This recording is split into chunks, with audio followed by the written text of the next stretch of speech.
नमस्कार साथियों, हम शेर तो बनना चाहते हैं लेकिन हम शांत शेर बनना चाहते हैं। हम अपने चेहरा को शांत करके कहिए कि हम शेर हैं। अगर आप आक्रामक दिखाई दीजिएगा तो आपका आलोचना होगा।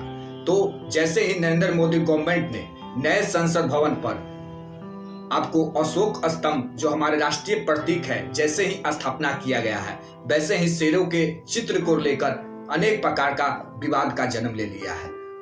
विपक्ष लगातार सरकार पर आरोप लगा रहा है कि राष्ट्रीय प्रतीक के साथ छेड़खानी किया गया है। तो आइए इस पूरे विवाद को देखते हैं। क्या सच में जो शेर के चित्रों के साथ छेड़खानी किया गया है, और क्या कहता है कानून कि कोई भी सरकार राष्ट्रीय प्रतीक के साथ आपको बदलाव कर सकता है कि नहीं कर सकता। आइए इस पूरे विवाद को देखते हैं। इससे पहले इस चैनल को सब्सक्राइब कर दीजिएगा, इस वीडियो को लाइक कर दीजिएगा।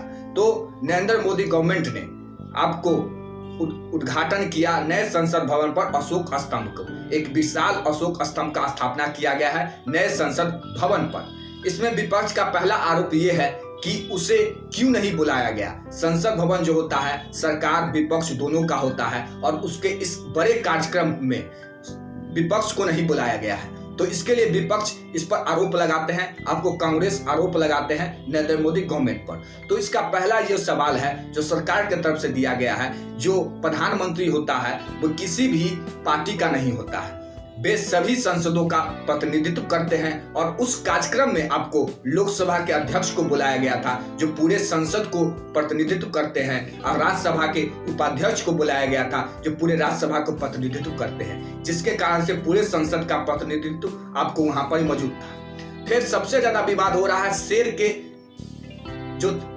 रूप है उसको लेकर सबसे ज्यादा विवाद हो रहा है। तो इस विवाद में कहना है विपक्ष के जो शेर का जो चित्र है वो पहले जो मूल जो शेर है राष्ट्रीय प्रतीक जो था आपको वो शांत स्वभाव का था, लेकिन इसमें आक्रामक दिखाई दिया है। इसमें शेर आपको आक्रामक दिखाई दे रहा है। तो क्या ये वास्तविक में ऐसा हो रहा है? तो इसके जो मूर्तिकार थे सुनील देवड़े एक निजी टीवी चैनल पर आकर वे सफाई देते हैं कि उनके साथ जो कांटेक्ट किया गया है वे सरकार की तरफ से नहीं किया गया है। जो ये कांटेक्ट किया गया है वे टाटा कंपनी के साथ उनको किया गया था, और टाटा कंपनी उनका जो एक मूर्ति का जो स्वरूप था वो दिखाते हैं मूर्तिकार को और वे बनाते हैं। तो वे कहते हैं सरकार के साथ कांटेक्ट उनका नहीं था। और फिर वे कहते हैं जो हम अशोक स्तंभ के बारे में चर्चा करते हैं, जो अशोक स्तंभ है वे छोटा है, और ये जो अशोक स्तंभ बनाया गया है बहुत ही बड़ा बनाया गया है, जिसके कारण से लोग भ्रमवश कह देते हैं जिसके मूल स्वरूप में चेंजिंग किया गया है। लेकिन वास्तविकता में ऐसा नहीं है।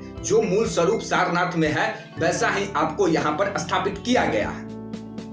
और इस पर आपको सीताराम येचुरी जो कि कम्युनिस्ट पार्टी ऑफ इंडिया के नेता हैं, उनका सबसे बड़ा आरोप है कि सरकार वहां पर पूजा क्यों कर रहा था, आखिर वहां पूजा प्रतीक क्यों किया गया था, धार्मिक प्रतीक जो क्यों किया गया था। तो उनको सबसे पहला ये बात है जो हमारा जो पूजा पद्धति है, किसी चीज का शुभारंभ होता है, ये भारतीय संस्कृति का मूल आधार है।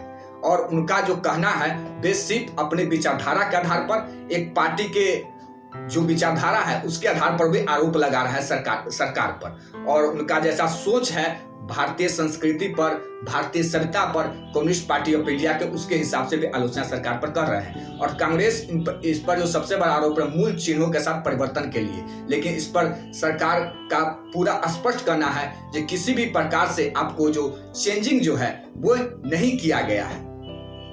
फिर आपको देखिए अशोक स्तंभ के बारे में बता रहे हैं। अशोक स्तंभ जो ओरिजिनल जो अशोक स्तंभ है वे अभी भी सारनाथ म्यूजियम में अभी तक है। और उसमें इसका जो खोज किया था आपको, वो जर्मन के इंजीनियर थे, एक फ्रेडरिक अस्कर नाम के एक इंजीनियर थे, उन्होंने ही आपको अशोक स्तंभ का खोज किया। तो आज भी सारनाथ में जो ओरिजिनल अशोक स्तंभ है वो उसके म्यूजियम में है। फिर इस पर क्या कानून जो कहता है, जो राष्ट्रीय प्रतीक है उसके साथ चेंजिंग का क्या कानून है। तो इसमें आपको एक एक्ट बनाया गया था 2005 में। इसमें राष्ट्रीय चिन्ह दुरुपयोग एवं रोकथाम कानून बनाया गया था 2005 में, जो 2007 में आपको इसको अपडेट किया गया था।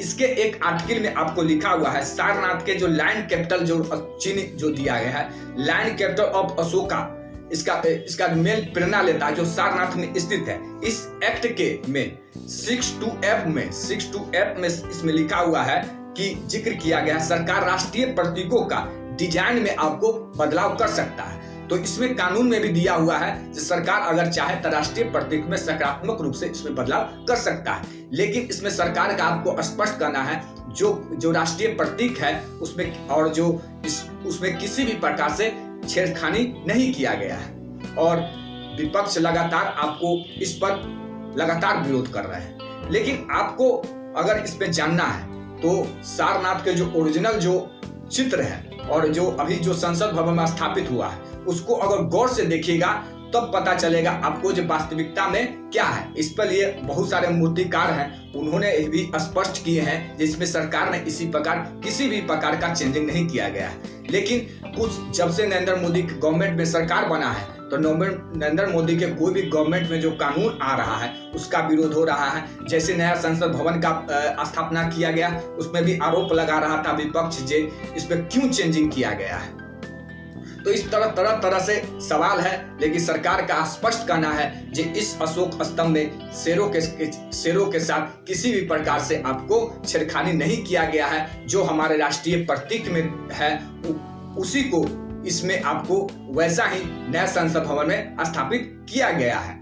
तो आपको अगर ये वीडियो अच्छा लगा होगा तो लाइक कीजिएगा, इस चैनल को सब्सक्राइब कीजिएगा। आप अपने कमेंट में आपका जो राय है वो कमेंट बॉक्स में बताइए, ये इस अशोक स्तंभ के बारे में आपका क्या विचार है। और इस चैनल को आप फिर से हम कहना चाहते हैं कि प्लीज इस चैनल को सब्सक्राइब कीजिएगा। वंदे मातरम।